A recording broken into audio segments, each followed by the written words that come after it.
Hey guys, Phil, angler fishing here. I got a little time to fish today, actually in the back bay. I'm gonna just kind of see if I can get a few fish. It's definitely not the best conditions. I got the wind in my face, the tide's high, tide's going out. That might help me a little bit, but I'm gonna see what I can do here. It's I don't know. We're gonna see what happens. Maybe I can get a fish or two. It's been a while since I've been able to get out here and videotape, and of course you're gonna hear the jets in the background from John Wayne Airport flying over the top of us. Probably have some of that as one flies over right now, but anyways, let's see what happens. All right, gotta put the boots on. It's really muddy down here, so if I went down there with my regular shoes and they got muddy, my wife would be very upset with me. So always bring the boots. Besides that mud, you get it on your shoes down here, super dark, and it will pretty much destroy your shoes for quite a while. Anyway, so here we go. Check and check. All right, let's do this. So this is the same back bay where I did that video earlier, where I caught the white sea bass. It was a couple months ago. Oh gosh, windy too. I might edit this thing out so you don't hear that wind, so I know that can be very annoying, along with airplanes flying over. But yeah, we'll see. It's a little late in the season. I usually don't fish back here this time of the year. Water gets pretty warm. Sometimes the fish will back off and they won't come in, so they'll stay down or by the ocean. So we're walking there right now. The water looks really good, pretty clear. It is the middle of the day, and as you can see down here, all this mud. Now you know why I wear these booties, because it is pretty muddy down here. Get through all this. Ugh. I have to go around a little bit more here. Ugh. All this area right in here. It's pretty shallow out there, about 10-20 feet out. There's a rock ledge, so I want to make sure I get over that. The wind's blowing pretty good. Normally I'd be using my bait caster with the heavier line, but I think I'm going to have to use the lighter line just to cast it far enough. Not the best thing to do, but again, making do. Use the fluke or the jerk shed, however you want to call them. Put them on this 1/4 ounce lead head. I might switch up to a 1/2 ounce just because of the wind. I don't want to do that, but got to make those minor adjustments as I go here, so that I can get far enough out. So this is going to be fan casting. I don't have much area, but I'm going to start here and see what happens.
What do you know?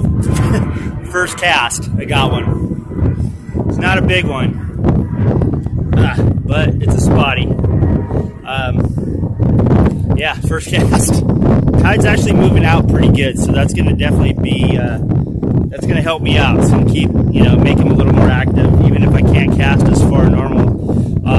I know they're active. This guy's really warm too, so that water must be pretty warm back here. That's good. We'll see. This should mean they're nice and active. Let's see if we can get another one. Okay, guys. So on that one, what I did is I threw it out and I let it sink. I kept my bail open on my reel because I wanted to go straight down. If you close the bail right when it hits the water, it's going to swing in and come towards you, and you're going to lose maybe 10 or 15 feet of distance because it's going to swing in towards you. So when you cast it out there and it hits the water, if you want to go straight down, just keep your bail open so the line goes out, because you want it to go straight down and get as much distance possible. When it hits the bottom, you'll see your line go slack. Close the bail then, reel in, tighten it up, and let that current just kind of bounce it down as you're reeling it in real slow. And I'm just three bouncing, like 1, 2, 3, and I'll reel it in a little bit. 1, 2, just imagine it hopping up and down like this across the bottom, okay? It's basically what I'm doing. So I'm gonna go out there, see if I can get 2 for 2.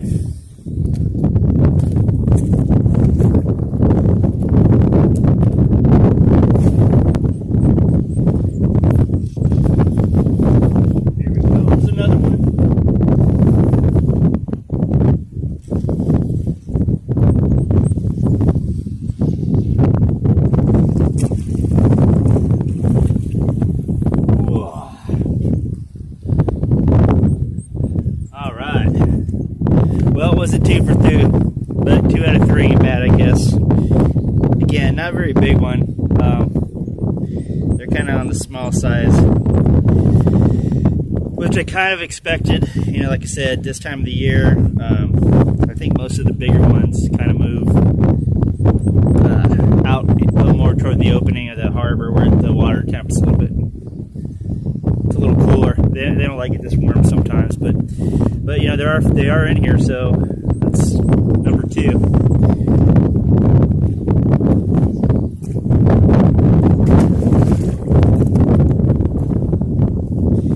Another thing about fishing here in the wind, since I'm casting kind of straight into the wind, it's actually really hard staying on this rock because I'm lifted up. So a lot of my line's out of the water, and that wind's catching it, and it's giving it a little bit of a loop when I'm working it. It's really hard to feel them.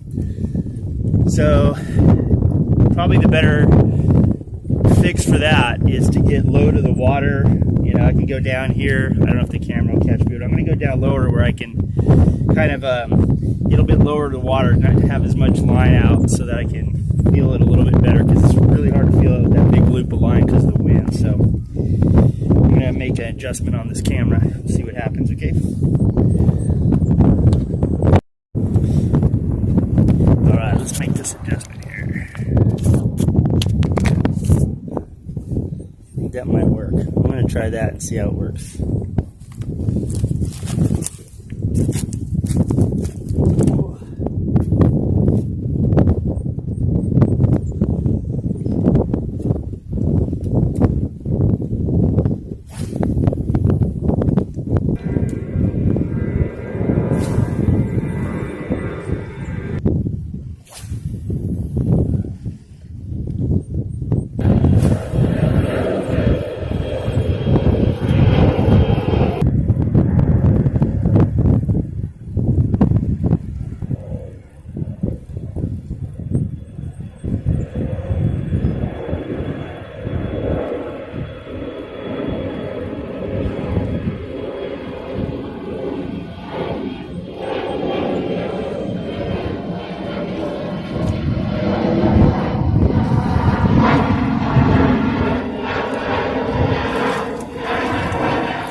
He's a little bigger.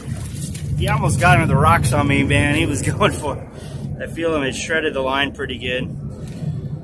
That's number 3. God, I got him good. Thought he was barely hooked. There it is. A little bit bigger one. Not that much bigger, but I don't know. Anyways, he hooked he hooked. He grabbed that really close to the rocks, so it was probably like maybe 10 or 15 feet out at the most. So as soon as he hit it, I just lifted the rod up. But got to keep their heads up. Don't let them get down. If they get down, they're going to get in that rock, and they're full of mussels and barnacles and sharp edges. Super easy to lose the fish that way. I'm using 6-pound line, which is really light, so I'm going to retie this, break off about maybe a foot and retie the line so that I don't have any chances of it breaking if I get another fish. So we'll let this guy go.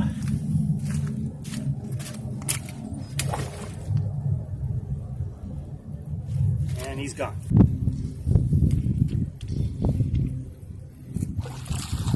He grabbed it. I missed him. I stopped and I let it fall, and he grabbed it again. So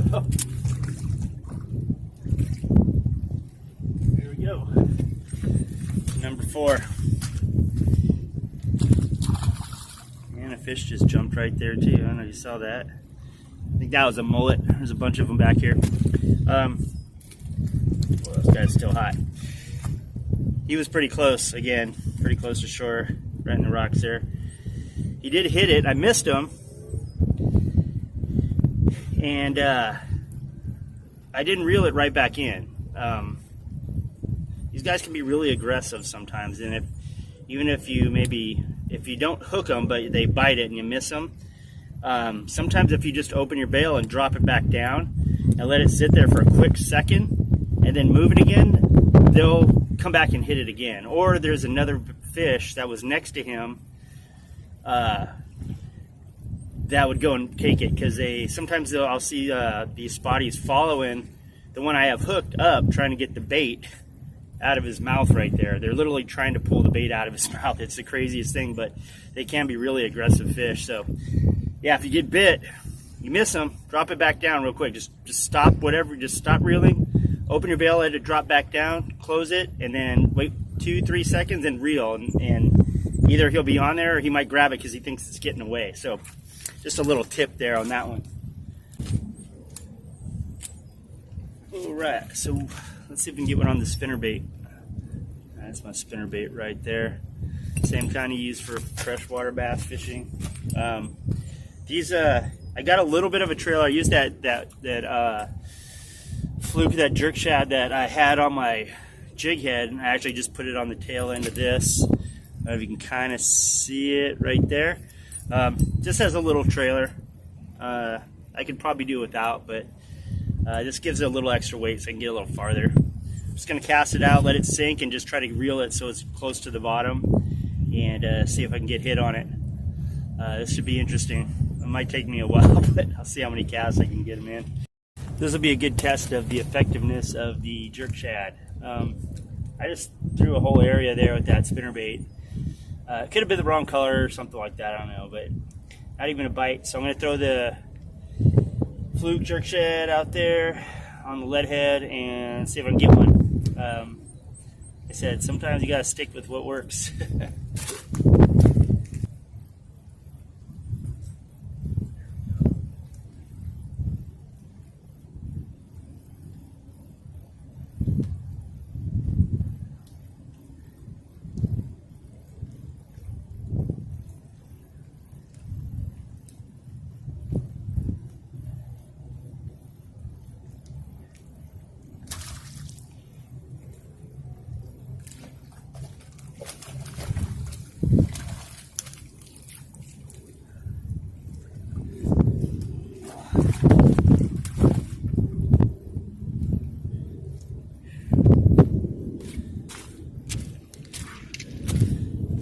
I tell you, man, they love these smelt colored shad, jerk shads. It's amazing. You know, almost any color will probably catch them. I just really like this. Ooh, I ripped my thumb on that one.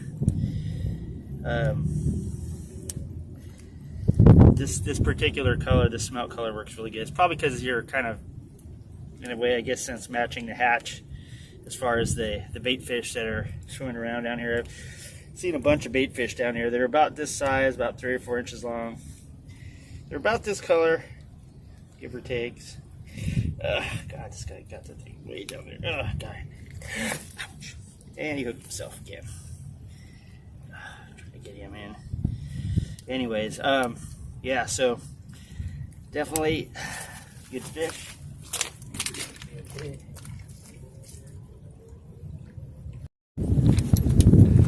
Well, guys, heading out.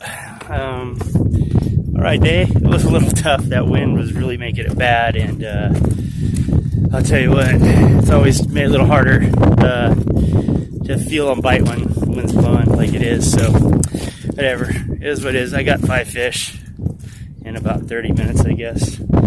So not too bad, but yeah, I'm over this wind. Got a couple things to do.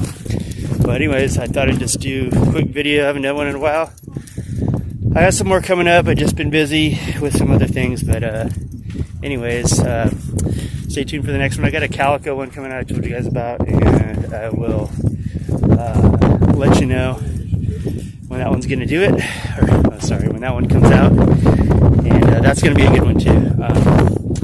But that probably won't be for a week or two. Still trying to work on it. So anyway. Thanks again for watching Angler to Angler. This is Phil, and see you guys next video. All right, peace.